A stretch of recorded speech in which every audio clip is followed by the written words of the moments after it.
was late October, the kind of night where the wind howled like a hungry beast and the bare branches of the trees clawed at the inky sky. I was driving back from a friend's cabin nestled deep in the Appalachian foothills of southeastern Ohio. The party had wrapped up a little after midnight, and since I had an early start the next day, I decided to brave the winding back roads rather than take the longer highway route. I figured I'd save myself a good half hour. Famous last words, right? The county roads out there are something else. They twist and turn like a tangled ball of yarn, dipping into hollows so dark your headlights feel utterly swallowed, and then climbing sharply to reveal brief, unsettling glimpses of the surrounding wilderness. Cell service is spotty at best, and after about 20 minutes of driving, I'd lost it completely. Not that I was expecting a flood of notifications, but it was a little unnerving to feel so utterly disconnected. The rain started subtly, just a few fat drops, splattering against the windshield, quickly escalating into a torrential downpour. Visibility plummeted. My wipers were working overtime, but the world outside my headlights was a blurry mess of wet asphalt and shadowy trees. I slowed down, my knuckles white on the steering wheel, acutely aware of how isolated I was. That's when I saw him. He was walking along the side of the road, his figure illuminated in the brief flashes of my headlights. It was the middle of nowhere, no houses in sight for miles, and the rain was coming down in sheets. He was tall and gaunt, his frame draped in a dark, soaked coat that seemed to swallow him whole. His head was down, and I couldn't make out any features, but there was something undeniably unsettling about his presence. My first instinct was concern. Maybe his car had broken down. In this weather, that would be a nightmare. I hesitated, my foot hovering over the brake, but something stopped me. There was an aura of wrongness about him, a feeling that prickled the hairs on the back of my neck. I decided to slow down as I passed, just enough to see if he needed help. As I drew closer, he lifted his head. The brief flash of my headlights illuminated his face, and I instantly regretted my momentary impulse to stop. His face was long and pale, almost cadaverous. His eyes were wide and dark, and they seemed to fixate on my car with an unnerving intensity. But it wasn't just his features. It was his expression. There was a strange, almost manic grin stretched across his thin lips, and his eyes held a disturbing, hungry gleam. He started walking towards my car, his pace quickening. It wasn't a desperate plea for help. It was something else, something predatory. Panic surged through me.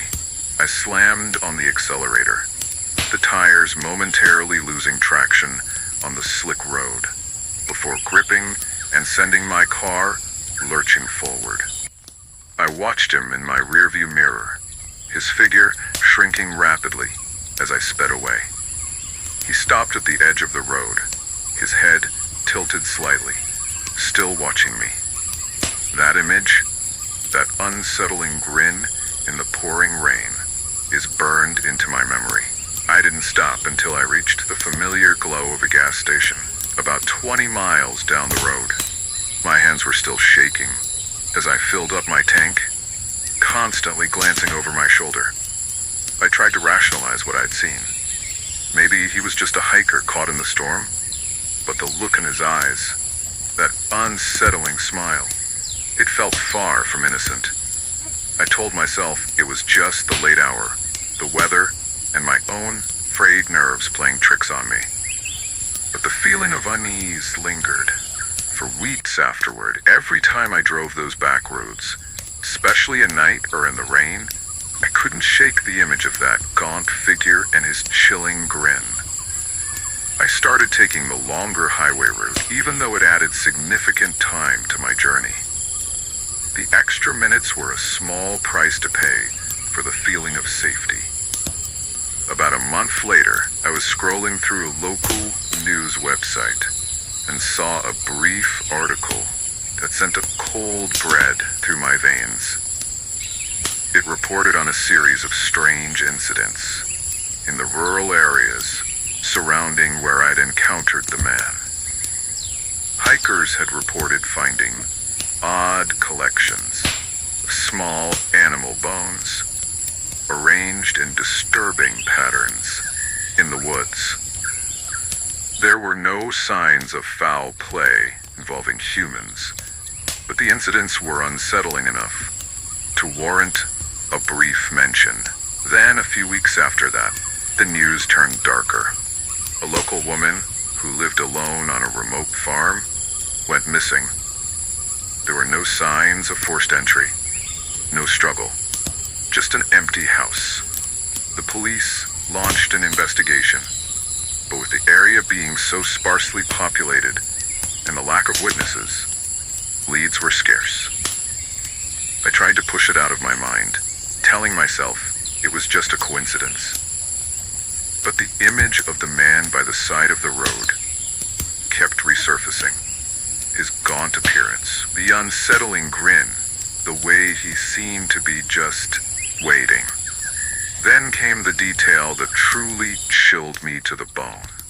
A small, almost overlooked sentence in a follow-up article about the missing woman mentioned that a local hunter had found a peculiar item near the edge of the woods bordering her property. A small, intricately carved wooden birdcage.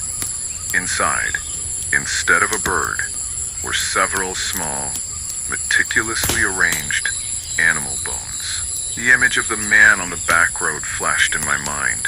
His dark coat, his pale face, that hungry look in his eyes. The rain, the isolation, the sheer wrongness of his presence.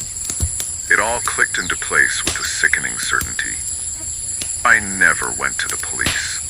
Part of me was afraid of sounding crazy, of having no real evidence. Just a fleeting encounter on a dark and stormy night. But the bigger part of me was gripped by a primal fear, a sense that this was something far beyond my ability to comprehend or confront. I still drive that highway route, even in broad daylight. And every time I see a figure walking alone on the side of the road, a shiver runs down my spine. I'll never forget that night. That face in the headlights, and that chilling realization that I might have narrowly escaped something truly terrifying. Let's not meet again. Backroad